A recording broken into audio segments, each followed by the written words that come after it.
पाक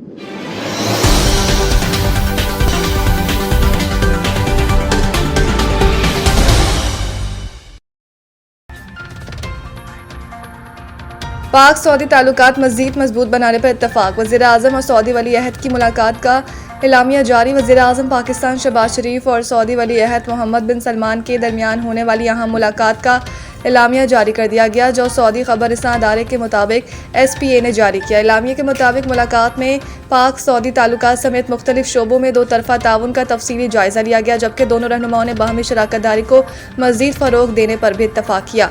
सऊदी वली अहद ने पाक सऊदी स्ट्रेटेजिक ताउन को सराहते हुए उसे मज़ीद मुस्तहकम बनाने के लिए वज़ीर-ए-आज़म शहबाज शरीफ की काविशों की तारीफ़ की। मुलाकात के दौरान मशरिक़ वस्ता की मजमूई सूरत हाल पर भी तबादला ख्याल किया गया। एलामिया में बताया गया है कि अमरीका और ईरान के दरमियान जारी सफारती कोशिशों पर भी गुफ्तगू हुई, जबकि खत्ते में अमन के क़याम के हवाले से इक़दामात ज़ेर बहस है। इस मौके पर सऊदी वली अहद ने वज़ीर-ए-आज़म शहबाज शरीफ और सैयद आसिम मुनीर के किरदार को सराहते हुए कहा कि सऊदी अरब खत्ते में अमन इस्तेहकाम के लिए हर मुमकिन ताउन जारी रखेगा। फील्ड मार्शल सैयद आसिम मुनीर की तेहरान में ईरानी वज़ीर ख़ारजा से मुलाकात। दीगर ईरानी हुकाम की भी शिरकत। फील्ड मार्शल सैयद आसिम मुनीर की सरबराही में पाकिस्तानी वफ़द ने ईरानी वज़ीर ख़ारजा से तेहरान में मुलाकात की। मुलाकात में दीगर ईरानी हुकाम ने भी शिरकत की। समाजी राब्ते की प्लेटफॉर्म X पर अपने बयान में पाकिस्तान की जानिब से मुज़ाकरात की शानदार मेज़बानी पर इज़हार तशक्कुर करते हुए अब्बास अराग़ची ने कहा कि यह हमारे गहरे और अजीम दो तरफ़ा ताल्लुकात की अक्कासी करता है। ईरानी वज़ीर ख़ारजा अब्बास अराग़ची ने कहा है कि फील्ड मार्शल सैयद आसिम मुनीर को ईरान में खुश आमदीद कहते हुए खुशी हुई। उन्होंने मज़ीद कहा कि खत्ते में अमन इस्तेहकाम को फ़रोग़ देने के लिए हमारा आज़म मजबूत और मुश्तरका है। याद रहे कि अमरीका और ईरान के दरमियान मुज़ाकरात के सिलसिले में पाकिस्तान का आला सतह का वफ़द फील्ड मार्शल सैयद आसिम मुनीर के हमरा तेहरान में मौजूद है।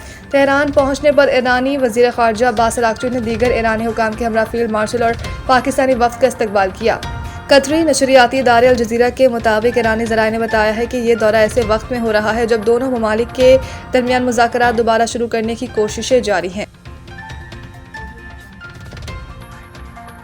पाकिस्तान ने रवा माली साल के लिए बैरूनी फाइनेंसिंग के इंतजामात मुकम्मल कर लिया। वज़ीर ख़ज़ाना वाशिंगटन में वज़ीर ख़ज़ाना मोहम्मद औरंगज़ेब ने फिच रेटिंग्स के हुकाम से मुलाकात की, जिसमें पाकिस्तान की क्रेडिट प्रोफाइल पर तफसीली तबादला ख्याल किया गया। इस मौके पर वज़ीर ख़ज़ाना ने फिच की जानिब से पाकिस्तान की B नेगेटिव रेटिंग बरकरार रखने पर खैर मकदम और आलमी मालियाती मंडियों में फ़ाल मौजूदगी बरकरार रखने के अज़म का इजहार भी किया। मोहम्मद औरंगज़ेब ने कहा कि पाकिस्तान की मौशी इस्लाहात पर आलमी इदारों का एतमाद बरकरार और IMF के साथ प्रोग्राम्स पर स्टाफ लेवल मुआहिदा तय पा गया है, जबकि पाकिस्तान ने माली साल 2026 के लिए बैरूनी फाइनेंसिंग के इंतजामात मुकम्मल कर लिए हैं।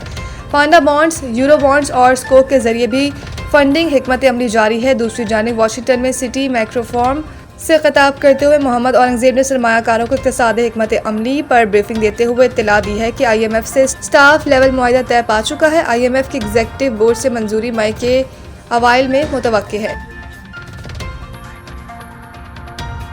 वालिद की जानिब से वफ़ात से पहले एक बेटे को प्लॉट हबा करने के खिलाफ केस में चीफ जस्टिस याह्या अफरीदी ने दूसरे बेटे को प्लॉट में हिस्सा देने का हुक्म दे दिया।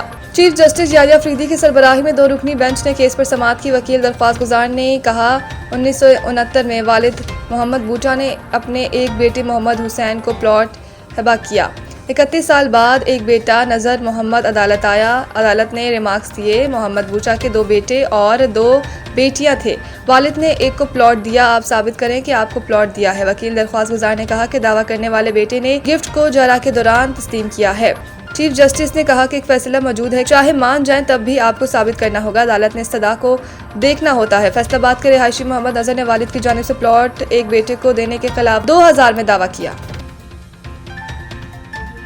नशे में ड्राइविंग वार्नर की कप्तानी खतरे में पड़ गई। डेविड वार्नर की नशे में ड्राइविंग के बाद बिग बैश लीग की टीम सिडनी थंडर्स की कप्तानी खतरे में पड़ गई है। तफसीलात के मुताबिक 29 साला बैचर PSL के 11वें सीजन में चंद दिन की छुट्टियों पर ऑस्ट्रेलिया वापस गए थे। इस दौरान सिडनी के मशरिकी इलाके में ईस्टर संडे पर पुलिस ने उन्हें रोककर टेस्ट लिया, तो नशे की मुकर्ररा हद ज्यादा होने पर उन्हें गिरफ्तार करके मजीद टेस्ट के लिए मारबोरा पुलिस स्टेशन मुंतकिल किया गया था। वाक़ये के एक रोज़ बाद न्यू साउथ वेल्स ने मुश्किल में फंसे ड्राइवर वार्नर की हिमायत का ऐलान किया था। न्यू साउथ वेल्स का कहना था कि हम इस वाक़ये से मुकम्मल तौर पर आगाह और ड्रंक ड्राइवर जैसे अमल को संजीदगी से लेते हैं, मगर इस मुश्किल वक्त में वार्नर के साथ खड़े हैं। वाज़ेह रहे कि डेविड वार्नर इस मामले में 7 मई को डाउनिंग सेंटर लोकल कोर्ट में पेश होंगे।